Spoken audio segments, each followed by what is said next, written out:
Great. All right. Well, hey, thank you so much for the invitation, Shivani, and to the data science group. I really appreciate this chance to reach out to some of the data scientists that can pick apart our bioinformatics methods and some of the other things that we use. So I'm not really a data scientist myself, but we definitely lean pretty heavily into these tools.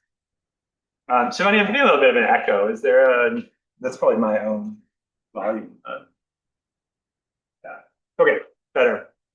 Great. Yeah, so today I'm going to talk about a few different projects that we've been working on over the past decade or so, starting with ridge to reef dynamics, and then moving into some of the experimental systems that we've designed based on these initial survey efforts. Okay. So this is a huge project spanning, over a decade. So there are a lot of people that have been involved over the years, including a large group of collaborators at PIs and graduate students and postdocs and undergraduates. Some of the land managers that let us work along with them, including Hi'ipaka LLC and Waimea Botanical Garden. And then there's a marine component too that involved the Dive Safety Office and a number of their divers. And of course, all of the funders that helped make this work possible. And I couldn't have done any of this without my lab, the Amond lab, some of which are pictured here in sort of the latest iteration.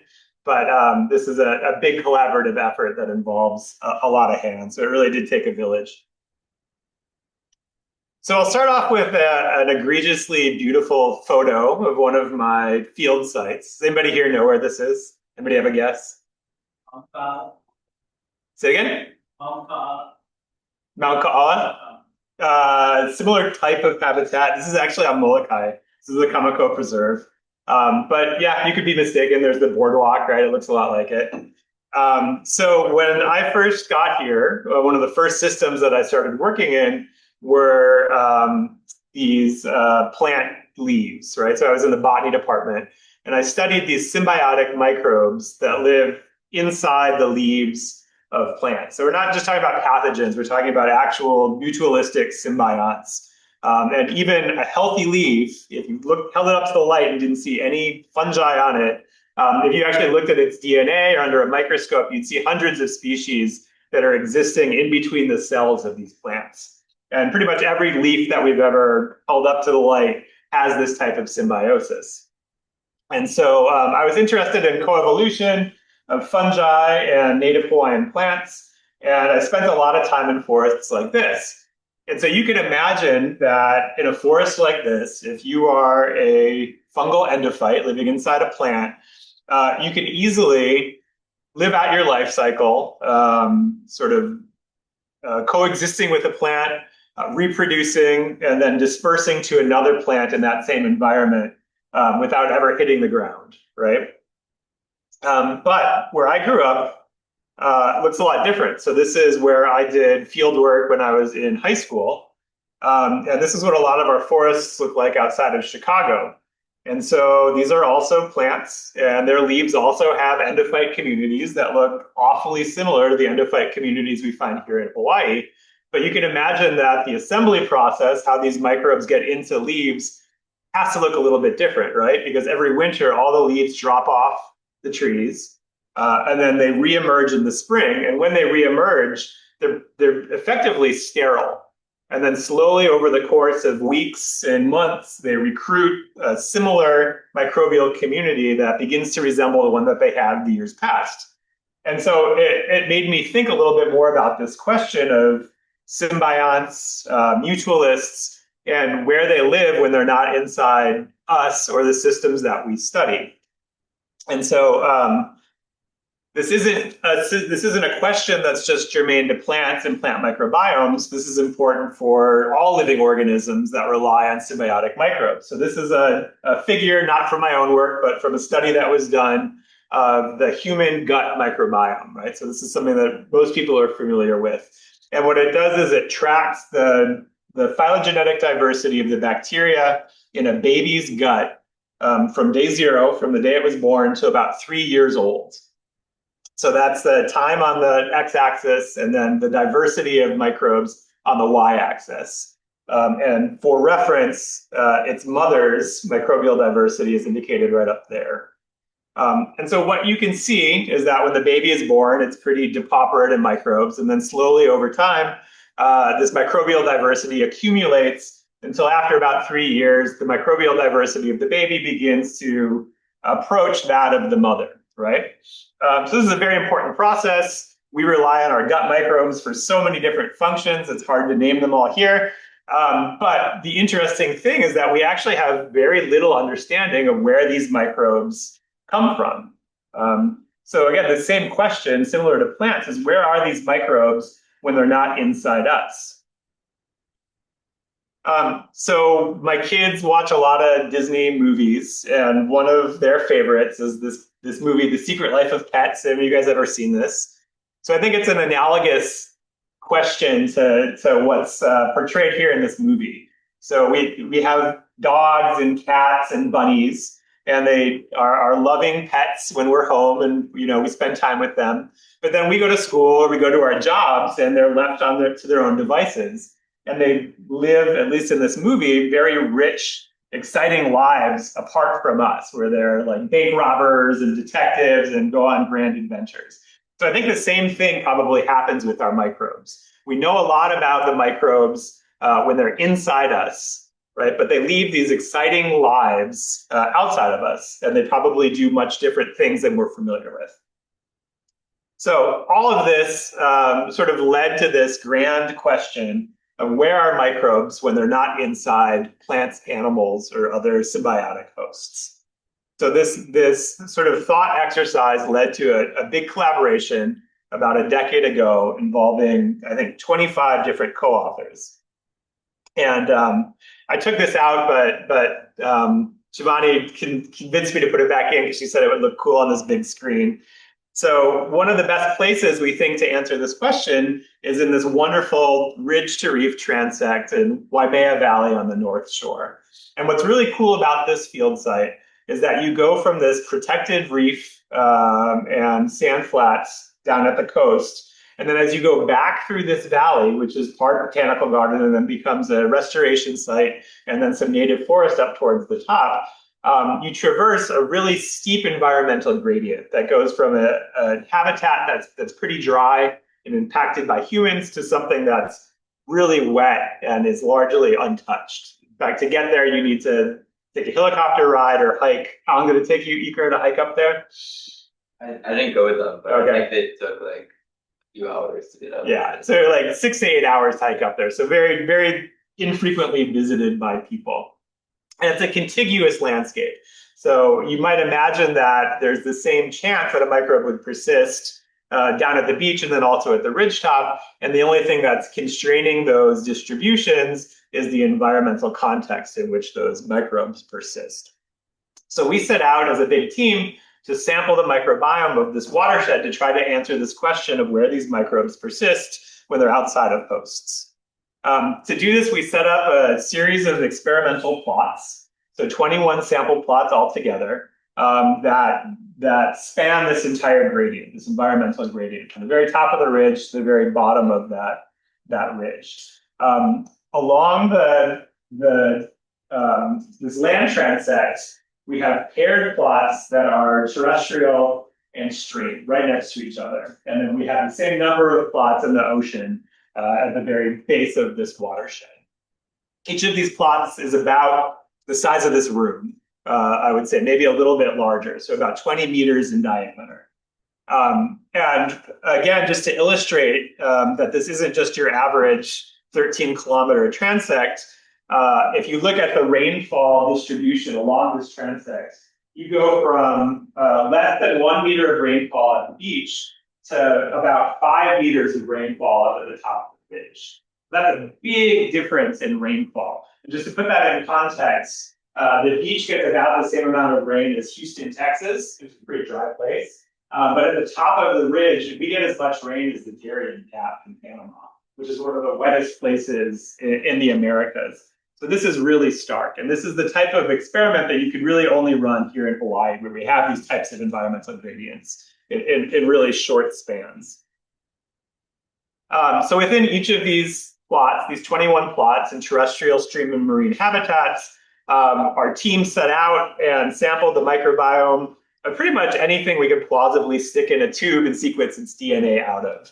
So in terrestrial systems, for example, we sampled insects, we misnetted and caught birds and swapped the birds. We sampled plants, of course, soils, lichens, mushrooms.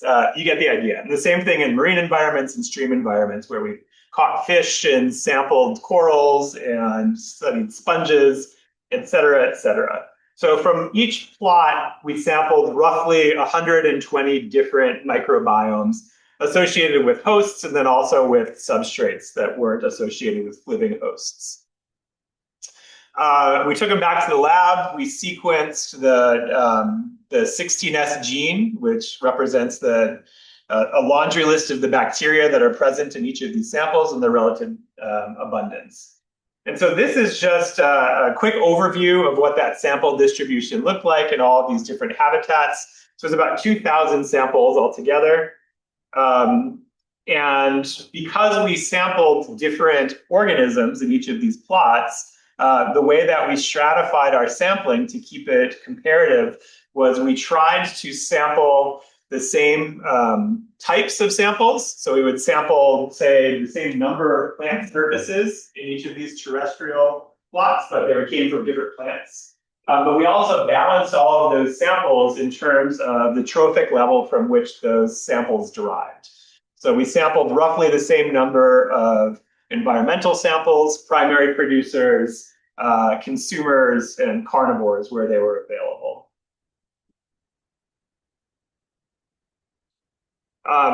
We did a quick gut check overview of our data just to make sure it looked reasonable. And this is an ordination of all of those different 2,000 some odd samples. There's 16S. And what you see is largely what we expected. That the first most obvious pattern is that there's a big division between marine habitats and riverine and terrestrial habitats. So all the dark blue down here, all of our marine habitats, and then everything up above that came from above the high tide line. And this is something that we've seen before in other big global studies of bacterial diversity. There's a very big divide between marine and non-marine sample types. That seems to be an evolutionary Rubicon that microbes can't seem to pass over.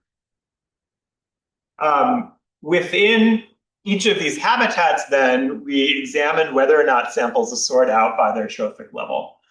So within terrestrial systems, riverine systems, and marine systems, you can see that there is significant division based on trophic samples. So the consumers look more like other consumer samples, and the primary producers look more like other primary producers. But the pattern's a little bit messier and weaker. And is much stronger actually in terrestrial samples than in either of these aquatic samples, like marine systems or riverine systems, probably due to dispersal limitation in terrestrial systems versus these aquatic habitats. So one of the things that we set out to do with this data set, because we had this nice sampling of food webs, was to see whether or not we could examine patterns of food web ecology using microbial diversity. So people have been studying food webs and ecology for a really long time. And typically what they'll use are these isotope tracers, either heavy forms of carbon or heavy forms of nitrogen. And the way that this works in a typical food web is that as you traverse up this trophic hierarchy, going from primary production to apex predators, the apex predators become enriched in these heavy isotopes, these heavy forms of carbon and nitrogen. So if you were a food web ecologist, you could catch a fish from a stream, take a sample of that fish and stick it into your mass spec, And just based on the ratio of heavy isotopes to normal isotopes, you could place that fish, here on this hierarchy. You could say how much of its diet is derived from eating other fish versus eating primary producers. So we don't have isotope data for our samples. Instead, what we have is microbial data. And when we looked at those microbial data, we found something that was really surprising. Microbial diversity, in effect, serves as a very accurate food web tracer, much the way that isotopes do. So as you go down this trophic hierarchy, so we're going from environmental samples all the way on your left, sort of up the food web hierarchy to primary producers to consumers, each one of those trophic jumps relates to approximately a log-fold loss of microbial diversity. So that you find about 1/100th of the microbial diversity in your consumers that you do in your environmental samples. And that's conserved across our aquatic habitats, our terrestrial habitats, and our marine habitats as well. So this was something that was sort of shocking to us and got us scratching our heads. So I'm going to come back to this, right? So remember this slide and stick it in your back pocket, and we're going to come back and talk about this sort of at length in a little bit. But first I want to address our original question, which motivated this work, which is where are microbes when they're not inside us, when they're not inside plants, animals, or other living hosts? One thing that we set out to do to ask this question involves math, so this group should be happy. We modeled the topology of this network of microbes that are associating with these different trophic levels. So this is just a model. This is a cartoon version of a complex graph I'll show you in a second.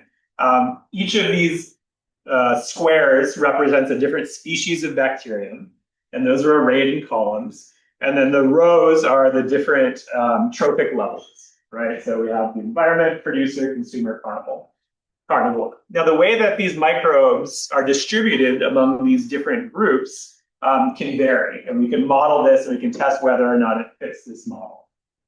So example number one, network number one, is a perfectly modular network, right? So in this case, every different trophic level has a separate subset of bacterium. It has its own unique bacterium species that is not shared with any of these other levels, right? So microbiomes from environmental samples have zero overlap with microbiomes from carnivores at all the other levels. This would be perfectly modular. Alternatively, we might expect a pattern that's called nested that looks more like this, where you have the most speciose samples, like our environmental samples, contain the entirety of the microbial diversity in the entire system, and then you have nested subsets of that diversity among the species poor sample types, right? So all of the diversity in carnivores, which has the lowest diversity in total, is a perfect subset of consumers, which is a perfect subset of producers, which is a perfect subset of our environmental samples. This would be nested. And sort of what you look for in a nested system is a group of microbes that are universal, right? These are gregarious microbes that you find everywhere. And then a subset of microbes that are more specific to individual sample types.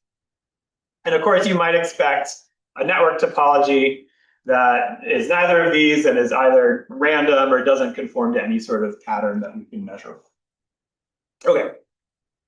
Who wants to guess? When we look at our Waimea data set, do we find modularity? Do we find nestedness? Or do we find a random pattern? Raise your hand for modular. Raise your hand for nested. Raise your hand for none of the above. All right. Nested it is. So when we look at our data, and this is a real world version of that cartoon I just showed you. Each of these gray lines is one species of bacterium. And they're arrayed from sort of the most common on the left to the most unique on the right in terms of how they assort among these different sample types. We find a near perfect nested system. All of the diversity of carnivores, which is pretty species poor, is contained also in herbivores. So they sort of are what they eat. And these are found also in primary producers, and almost the whole shebang is found in these environmental samples as well, with the exception of this one little block that seems to be unique to primary producers. And we know this is sort of biological reality. Primary producers contain nitrogen-fixing bacteria, for example, in their roots that aren't found in other animals, because other animals don't really need nitrogen fixers, right? So this is pretty close to a perfectly nested system. So what we can do with this information is go back to our question and sort of answer, where are these microbes when they're not inside us? Well, the vast majority of them, approaching about, I think, 80% of the microbes that are associated with hosts in Waimea Valley are also found in environmental samples. And these are things that aren't host associated. And if we look at those environmental samples a little bit more closely, almost 50%, so almost half of all of the bacteria that are found, this entire watershed going from Houston to the Darien Gap, are found within subsurface samples like soils and sediments. So soils, sediments from rivers and streams, and sediments from a marine system contain 50% of all of the microbes found everywhere else in the valley.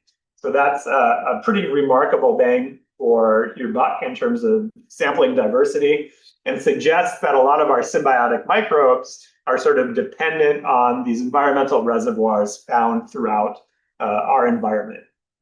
And so that has some implications for how we might want to think about managing our environment to impact our own microbiomes. So I glossed over this pretty quickly. If you want to read more details about the biogeography of these microbes or implications of these microbes, check out our paper that came out 3 years ago now with many co-authors. Okay, so we published that, and we started thinking about next steps. And as I mentioned, the piece of it that really intrigued me was this interaction between food webs and the topology of microbiomes. This was something sort of new and interesting that other people haven't really examined. We wanted to look a little bit more mechanistically at this interaction. Myself, Matt Medeiros, and Nicole Hinson from PBRC, and Peter Sadowski from computer science all got together, and we wrote a Rules of Life grant to NSF to study model food web systems. And when we thought about these wonderful complex food webs in Waimea Valley and how impossible they were to study, we wanted to find the simplest food web that we could, where we could actually manipulate different components to study this interaction. And we hit upon this bromeliad system. So whether or not you know what a bromeliad is, you've seen these plants around. They're really common in landscaping, including at UH. And colloquially, we call them mosquito plants, because in the axil of these leaves, they form these little ponds where mosquitoes like to come and lay their eggs and then produce larvae that then buzz around the environment. So it's a pretty neat, small and simple system. Almost all of the carbon that drives this miniaturized food web comes from leaf litter. So you can see a little leaf that's hanging out in the axil of this plant. That feeds invertebrates that are detritivores. And then other mosquitoes that are carnivorous come and feed on those detritivores. In some systems, like back in Lion Arboretum, there's another layer of trophic complexity, because these invasive poison dart frogs actually lay their tadpoles in these little ponds as well. And those tadpoles predate the carnivores that are eating the detritivores, but they're pretty rare, and we didn't have permission to study vertebrates. So we're going to ignore the poison dart frogs and focus on the invertebrates here. So there's a lot that's wonderful about this system. Nothing about it is native, which I think is actually, in this case, pretty cool, because it means everything is very simple, right? So compared to some of these bromeliad systems in their native range, in Brazil or in Panama, where you find a lot of different invertebrates and a lot of complexity, here in Hawaii, it's a pretty simple system of only a handful of invasive species that live within these. So that means we can go and with just some simple tools like a turkey baster and forceps, we can census an entire food web, consisting of a plant, in less than an hour, and then go back and characterize that in the lab. And that's what Katie's doing right here. So what she collected from that bromeliad is a handful of invertebrates. So this guy that's squirming around is probably an Aedes mosquito. This is one of the things that bites us. This big guy is a toxorhynchides, and that's the carnivorous mosquito that predates the Aedes. And then there's a few other little invertebrates swimming around, and you can see some of the leaf litter scuzz in the bottom of that jar as well. So that's an entire food web, right? So this persists in our environment year after year, month after month, and follows a lot of the same dynamics that larger food webs like the Waimea Valley do. So we decided to study this system and break it down into its simplest parts possible. So we broke this bromeliad down into 4 parts. We studied the water, which is like an environmental matrix where everything's swimming around. We studied the leaf litter, which is where most of the carbon for this system is derived. We studied the invertebrates that are eating the leaf litter, and we'll call those detritivores. And then we studied toxorhynchides, which is the big monster of this system that's the apex predator. The first pass at characterizing the system I actually did with a graduate class called the Microbiome Bootcamp. Casey is part of this group. She was there with us. And so we went and we sampled 5 different bromeliads from Lion Arboretum, and we characterized the microbiome dynamics to see whether or not we could actually replicate our Waimea findings on a much smaller scale within these plants. I have a picture here of Samira Fatemi, who is a postdoc that did a lot of this initial analysis for the publication. Okay, so same thing. We went into our bromeliads. We studied the 16S ribosomal gene, which gives us a laundry list of the bacterial species that are there. And then we organized those data into this nestedness plot and found that very, very similarly to what we found in Waimea, we find a nested topology. And that topology is ordered in much the same way. So we have environmental samples at the top. Our water sample and our leaf litter samples have the highest species richness, followed by the detritivore, the consumer, and then the carnivore at the very bottom.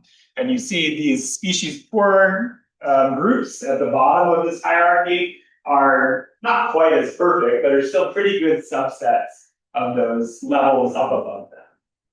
And I'll just skip over this NODF plot to the right. It's more complicated. So one of our questions was not just does the community composition mirror what we found in Waimea? We also wondered what this means functionally. So these symbionts are doing a lot of different things in symbiosis with organisms and interacting with the environment in different ways. What about their functional genes? If we ignore species boundaries and just look at their genomic potential, are the genes that they have the potential to express also expected to be organized in a nested fashion? So to do this, we took these same samples, we sequenced all of the genomes of all of the microbes in these bromeliad systems, and then created a contingency table of, instead of samples by species, the columns in this next case are going to be different genes that those genomes can consist of. So this is a functional nestedness plot. And what we found was that nestedness of the functional genes was actually even higher than what we found with the taxa. So there's a lot more genes, first of all, so it's a much denser matrix. But the nestedness quotient is actually much higher. So there's much more overlap between functional genes of the microbes that are colonizing each of these different levels. And again, it's organized in much the same way. The environmental samples are at the top, and then the host-associated samples are at the bottom and represent subsets of what's found in the larger environment. So that was pretty cool. When we look at how these both taxa and then genes are organized spatially, we find a couple of fundamental differences that points to something about how food webs are interacting with their microbiomes. This plot, these are 2 ordination plots. I know they're busy, but they're ordination plots. Each one of these circles is one of those microbiomes And they're color-coded by the trophic compartment from which they were sampled. So whether they're detritivores, whether they came from leaf litters or the carnivore or water. And then the number inside that circle is the plant that that sample came from. So all these circles that say 5 all came from bromeliad number 5. Those all came from the same plant. Bromeliad number 3 have all the circles with 3, so on and so forth. So a couple of fundamental differences when you look at the ordination of the taxa versus the ordination of their functional genes. The taxa, the ASVs, were organized both by trophic compartments, so the green circles cluster with the green circles and the yellow clusters with the yellow, but they were also organized by the plant from which they derived, right? So you see on the y-axis especially, there's good separation based on that bromeliad number. So taxa are limited both by the compartment where they're sampled, but then also there seems to be dispersal limitation among these different bromeliads, so that you find a different community in a different plant. When we look at just the distribution of genes, what we find is that there is significant differences among the functional genes based on the compartment sampled. So leaf litters contain a different set of functional genes than microbes that are found in the carnivore, but we don't find any evidence that there's separation based on the plant from which they were derived. So even though there's dispersal limitation and we find different communities of microbes in different plants, those genomes are functionally redundant enough that we still find the same subsets of genes in these different compartments, even though they come from different microbes. And so this is an important difference between sort of a disconnect between microbial species and microbial functions, that there's enough sort of redundancy in these genomes that several bacteria can perform the same types of functions, even though they've evolved along a different branch of the bacterial tree.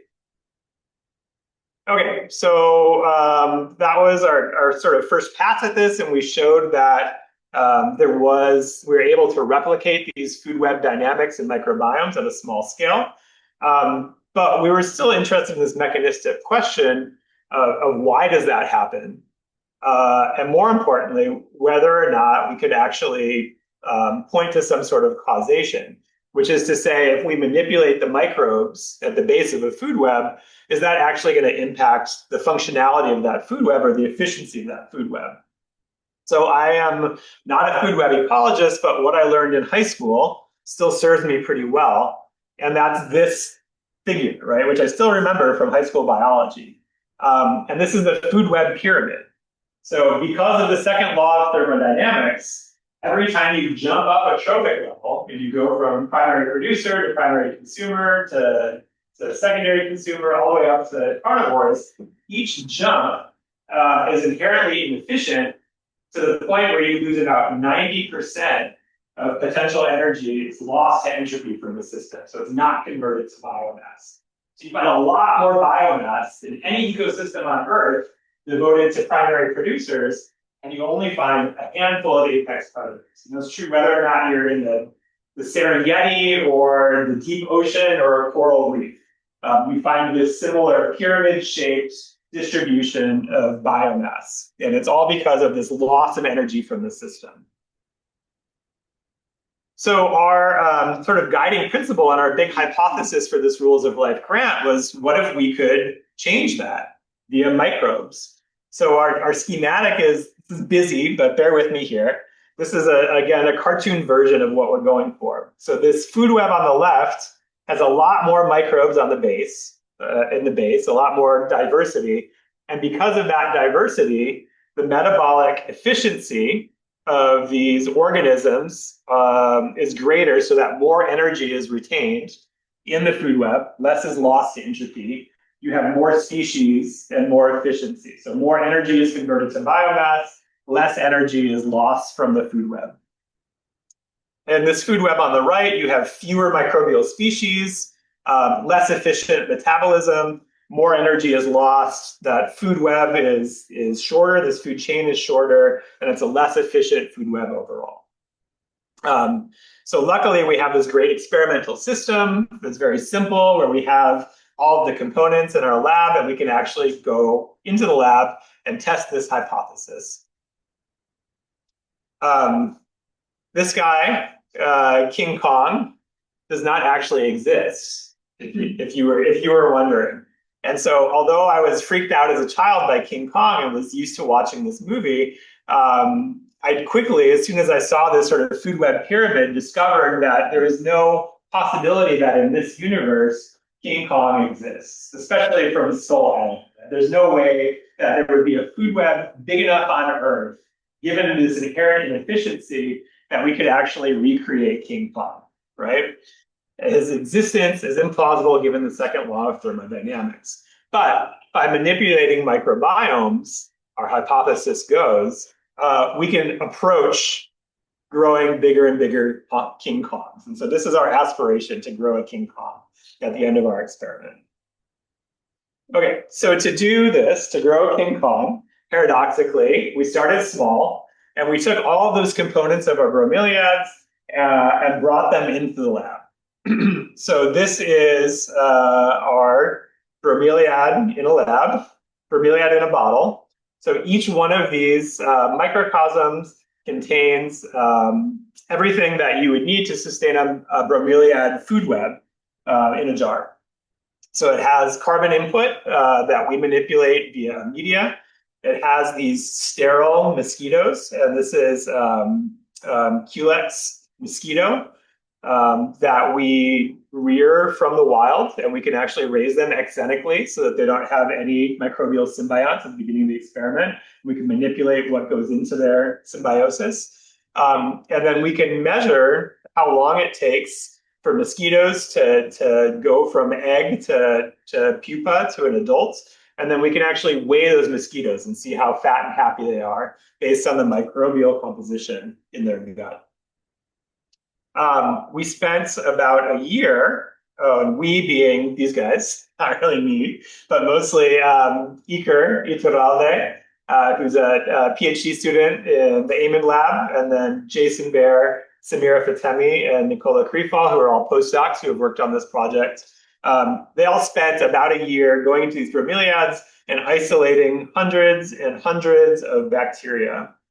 And so just some of those are sitting here in this bucket. From those hundreds of bacteria, we chose a subset of 23 that we thought were phylogenetically unique and also genomically unique, and might have different functional roles that we could measure in these experimental systems.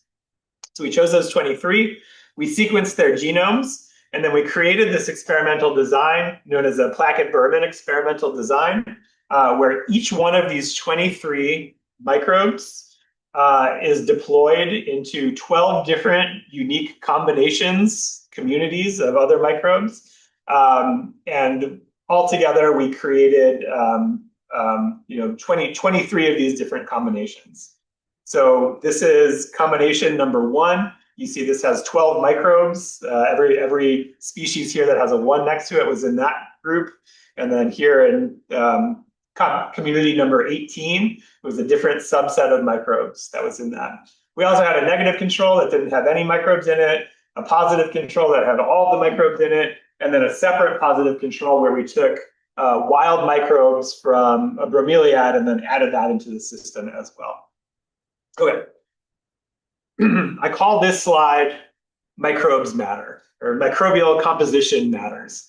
And so each one of these, on the y-axis here is larval survival to day 6. So we ran this experiment for a week.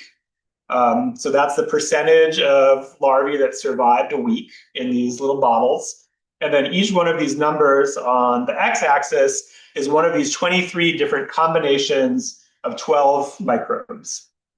And what I want you to see is that there's a big range in results, right? So some of these combinations of microbes, all the larvae died. None of them made it to day 6. Some of these combinations of microbes was like the winning combination, and more than half of all the larvae survived a week.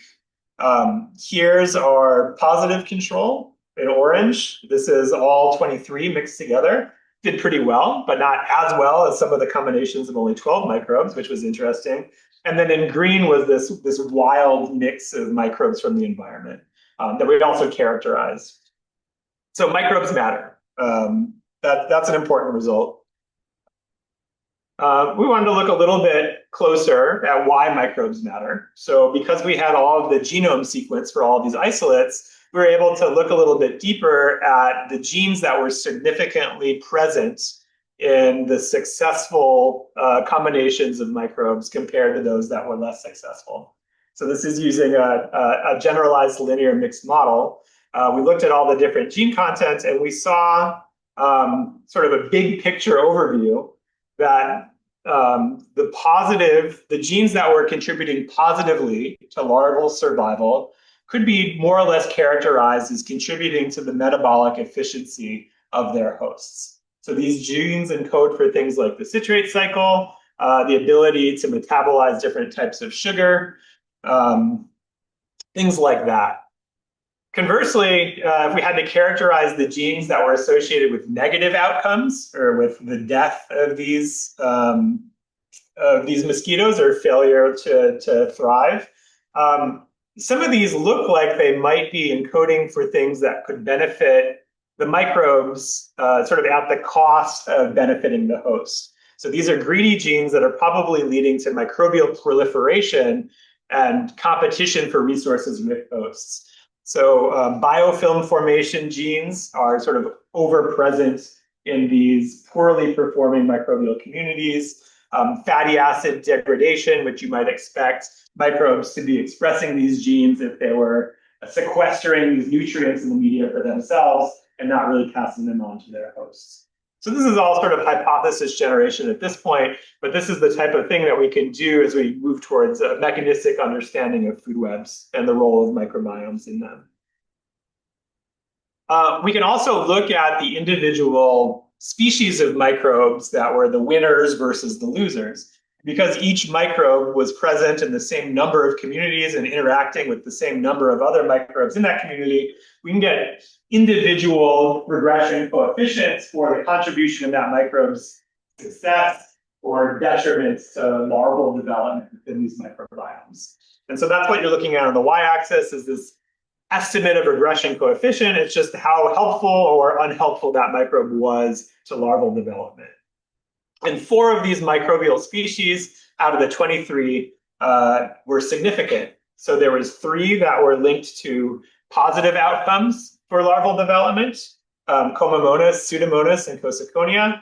And then there was 1 that seemed to be potentially pathogenic. Whenever you added this microbe to the mix, larvae did poorer than if it weren't added to the mix. So we call these 4 KPCN, which is the initials of their genus names. And we decided to zero in on these 4 and sort of repeat this experiment using a simplified power set experimental design, looking just at these 4 species in every possible factorial combination. So as singletons, where we would just add 1 species to the mix, as doubletons, where we would add every possible combination of pairs, tripletons, and then 1 treatment where we added all 4 of those microbes together. And we ran more or less the same experiment again, but with only these 4 species.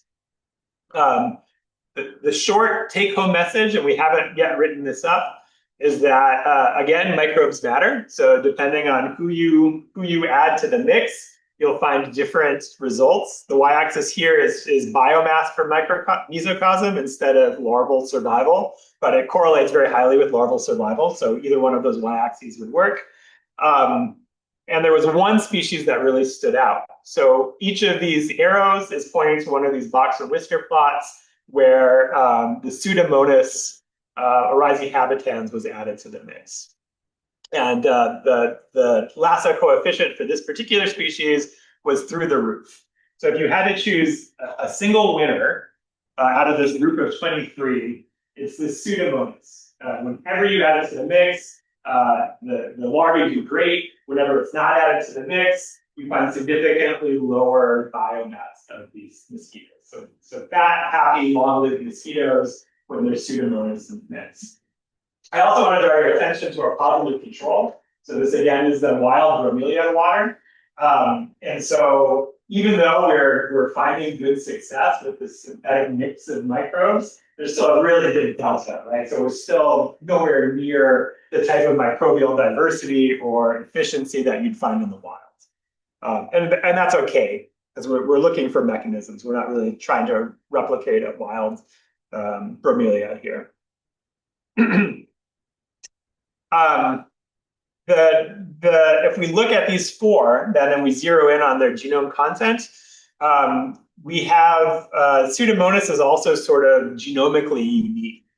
So it has the highest number of genes that are only found in Pseudomonas, and not these other species that are related to a significant increase in biomass. So again, from that, the Bromeliad 5 project that I presented, we saw there was a lot of redundancy in genomes of bacteria. Right? So a lot of these species of bacteria contain the same genes. And that's true in these bacteria also, but Pseudomonas is sort of the most unique out of all of these. It has the highest number of unique genes that are positive contributors to larval development.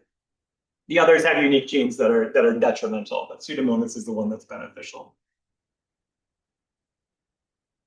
Okay, the last piece of this puzzle, and this is work that's still ongoing. So Iker is going to scurry back to the lab right after this and sequence these data. But I just wanted to tell you a little bit about where we're headed next with this system. So this is Toxorhynchides, our big mean apex predator, munching on culex. It's hard to talk about microbes in a food web context with only a single invertebrate in this system. So we wanted to see whether or not we could actually manipulate microbes at the base of the food web and then see these impacts affect multiple trophic levels, not just primary consumers, but also apex predators or carnivores in the system. So we reran the experiment a third time, this time adding in this carnivorous mosquito, Toxorhynchides, the apex predator of this system. And remember, I told you our goal was to sort of recreate King Kong. So this case, our King Kong's protagonist is really this Toxorhynchides. So essentially, we're trying to make the biggest, baddest Toxorhynchides King Kong that we possibly can. Okay, we reran this experiment, much the same, 4 species, Cosaconia, KPCN, different factorial combinations. This time we added Toxorhynchides to the mix. Who thinks we got the same results that we did without Toxorhynchides? Pseudomonas is the winner. Whenever you add Pseudomonas, you get big, fat King Kong. Who thinks we got something different? Well, science is fun. You never know what you're going to get. We actually found that when we add Toxorhynchides, another trophic level, Pseudomonas, so this was the big winner without Toxorhynchides, actually leads to the lowest survivorship of Toxorhynchides overall. So basically adding Pseudomonas leads to food web collapse. Even though it made big, fat, happy culex larvae, when you add another trophic level in, it does not translate into big, fat, happy carnivores. Much the opposite. This was a big head scratcher. And we were like, oh, shoot, did we run the experiment wrong? Did we analyze it wrong? What's going on? But this is where I think it gets cool. When we look at the hunting efficiency of Toxorhynchides, what we see is actually makes a lot of sense. So Pseudomonas is actually making big, fat, happy culex mosquitoes. And they're so big and so fat and so happy and so healthy that they're able to swim away from Toxorhynchides and avoid predation. So because we're engineering these little mosquitoes to be so happy and healthy, the big fat King Kong mosquito can't catch them and is starving to death. So another way we could say this is hunting efficiency, but Iker corrected me and said actually a better way to phrase this is sort of predator avoidance efficiency of the culex mosquito. So it's one thing to think about food webs in terms of metabolic efficiency and how well you can consume energy. But when you get into the real world, or at least into the lab, of course, these are other considerations like behavior that you have to deal with when you're thinking about invertebrates that we hadn't yet considered. So this is a little wrinkle, but I think an interesting wrinkle in our experimental design that now we can talk about this interaction between behavior and Pseudomonas and how that impacts food webs. Okay, so this was sort of a whirlwind tour of the past decade of research. I'll do a quick recap here. Starting in Waimea Valley, we found that microbiomes differ both by the habitat where they were sampled. So we saw this big divide between marine samples and non-marine samples, as well as secondarily as the trophic status of the host. We saw some separation of microbiomes based on whether they're primary producers, consumers, or environmental samples. That diversity in Waimea was topologically nested.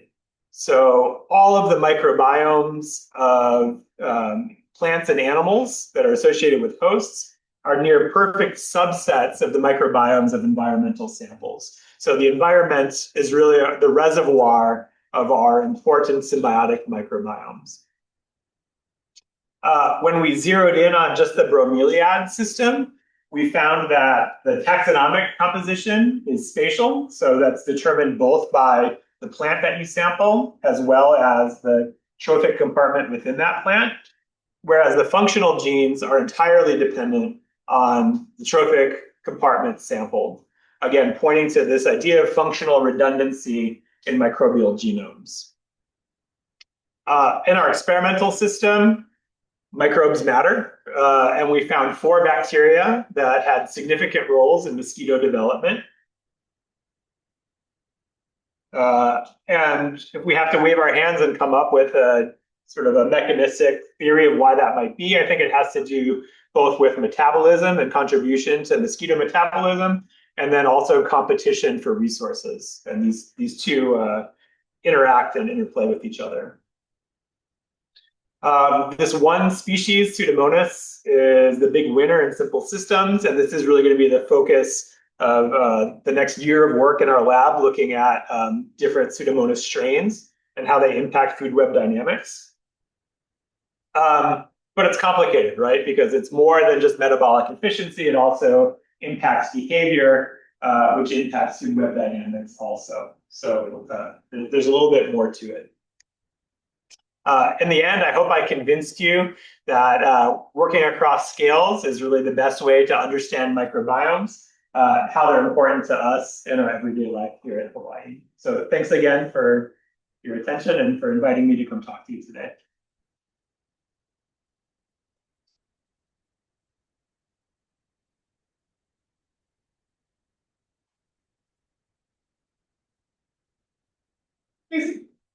What's like the lifespan of a mosquito larvae? 6 days, like. I would ask Iker that question.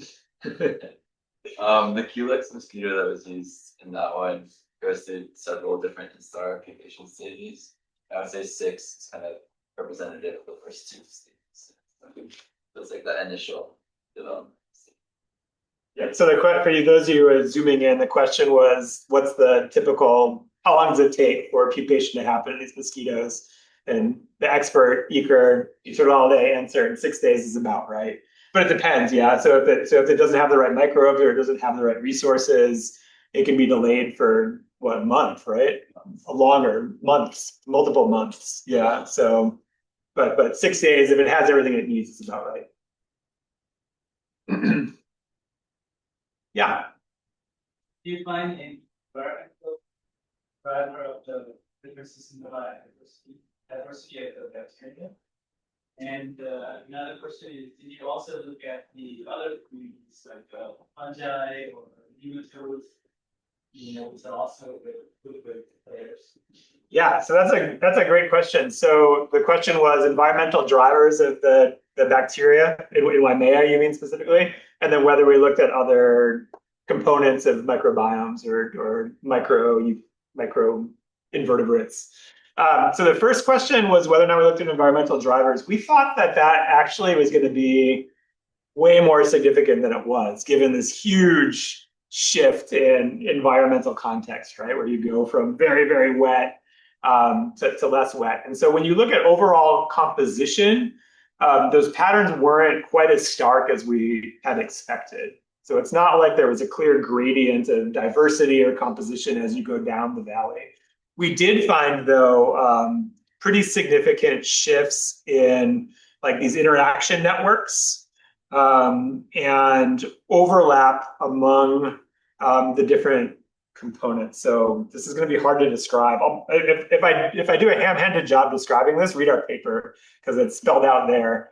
But basically, we looked at one of the analyses that we did for this was looking at these paired samples. So because we had a stream sample right next to a terrestrial sample all the way up and down, what we did was look at the overlap in community composition among each of these different trophic groups. So whether or not there was a lot of overlap in primary producers, at the bottom of the valley compared to the top of the valley.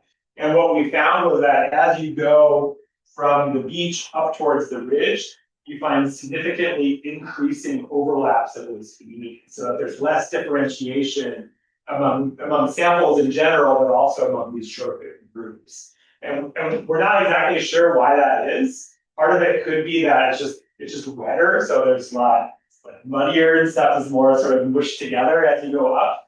Could be, or it could just be that somehow that moisture and all the other covariates that go along with that environmental gradient lead to less specificity in microbial associations. And that's sort of one of the questions that we don't have a great answer for yet, but it would be interesting to look into that a little bit deeper. We sequenced fungi.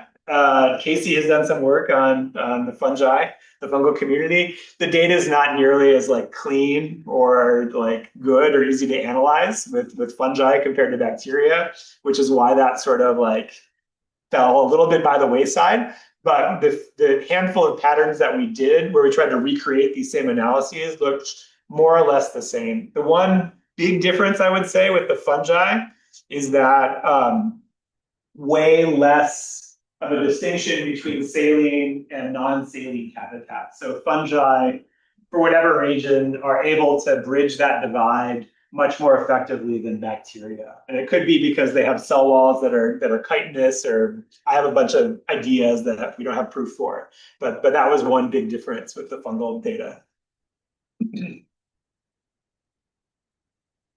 Is it easier to delineate the effect of humans in that region from where we start seeing that?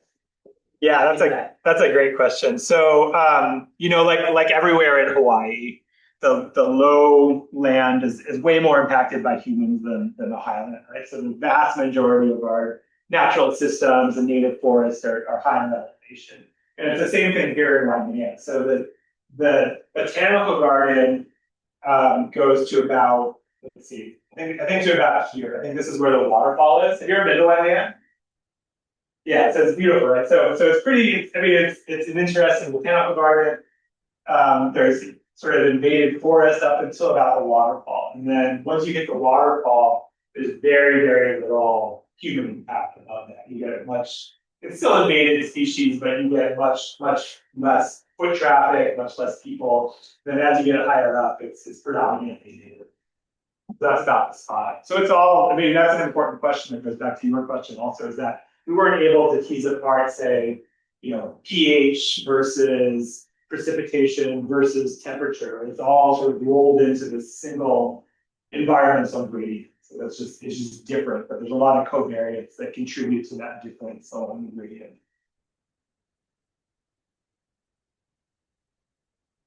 I'm not seeing any questions in the chat. There are no questions. And I'll speak again. All right, thank you.